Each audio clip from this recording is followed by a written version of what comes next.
গাওয়ার চেষ্টা করছি। আমি সিঙ্গার নই, আমি একজন অভিনেত্রী। তো আমি গান ভালোবাসি, কতটা ভালো গাইতে পারবো আমি জানি না, কিন্তু গানের রিকোয়েস্ট, সব গানের রিকোয়েস্ট করলে তো আমি পারবো না। আমার জানা থাকে আমি ডেফিনেটলি 2 লাইন তো গাওয়ার চেষ্টা করবোই। ওকে, প্রশ্ন তো নিশ্চয়ই আছে দীপার কাছে। হ্যাঁ, প্রশ্ন আছে তো? ডায়লগ বলবো, এটা প্রশ্ন? আচ্ছা, খুব সুন্দর। আচ্ছা, আমার নাম কে কে জানো এখানে?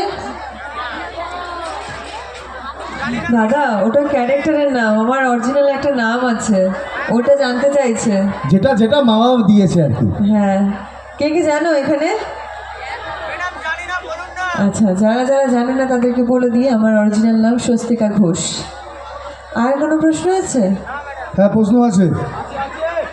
তোমার প্রশ্ন আছে নাকি অডিয়েন্সের হয়ে তুমি প্রশ্ন? না না, মানে ওরা তো আমায় এনেছে, আমার প্রশ্নগুলো আগে লিখে দিয়েছে আর কি। আচ্ছা, প্রথম প্রশ্ন হচ্ছে, আমাদের সব থেকে জনপ্রিয় অভিনেত্রী, মানে একদম সত্যি বলছি, বাংলাকে যিনি প্রমোট করছেন টলিউডের বুকে দাঁড়িয়ে, সেই হচ্ছে দীপা মঞ্চে দাঁড়িয়ে, মানে আমাদের স্বস্তিকা ঘোষ।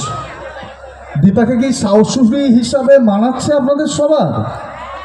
হ্যাঁ, আমি হেরে গেছি। ডেফিনেটলি না মানালে এখনো অবধি স্লট লিড করছি টিআরপিতে। অনেকগুলো দিন হয়ে গেছে শাশুড়ি, মানে শাশুড়ি হিসেবে বলাটা ভুল, এখনো অবধি শাশুড়ি জায়গাটা এখনো যায়নি, মা হিসেবে অনেক দিন ধরেই তো আছি। ভগবানের কাছে প্রার্থনা করি, আমি যদি কোনোদিনও বিয়ে করি যেন এত সুন্দর শাশুড়ি পাই। বাবা, হ্যাঁ, এখনো অবধি মেয়েদের তো বিয়ের বয়স হতে চললেও কিছুদিন পরে হয়তো তোমরা 2-3 দিনের মধ্যেই টেলিকাস্ট দেখতে পাবে। এখন দুটো মেয়েকে নিয়ে যেভাবে টানাপোড়েন চলছে, একটা ছেলেকে দুটো মেয়েই ভালোবেসে ফেলেছে, ব্যাপারটা এরকম হয়ে গেছে। এবার জানি না কার ভাগ্যে আছে। কি মনে হয় কৃষ্ণর সঙ্গে কার বিয়ে হবে? হ্যাঁ, রূপার? ব্যাপারটা যদি ঘুরে যায় কি হবে? এটা ওই দীপা উর্মি সূর্যর মতো হয়ে গেল কিছুটা, তাই না? কোথাও কি ওই পুরনো গল্পটাই মনে পড়ে যাচ্ছে, বাট তারপরেও যেটা পিওর ভালোবাসা, যেই ভালোবাসাটা মানে দুজন দুজনের প্রতি আছে, যেমন কৃষ্ণ ছেলেটা কাকে ভালোবাসে সেটা দেখতে হবে। তো সেটাই আমরা, মানে দীপার সেই পক্ষেই হয়তো মেবি যাওয়াটা উচিত।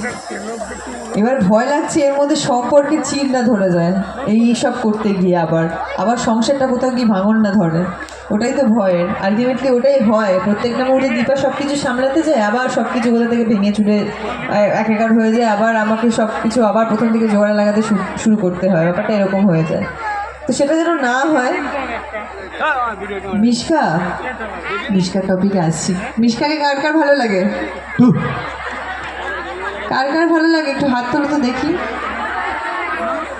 ওই দেখো, ওই দিক থেকে হাত তুলেছে। মিশকাকে ভালো লাগে। মিশকাকে তার মানে মিস করা হচ্ছে, তাই তো? ভালো লাগে।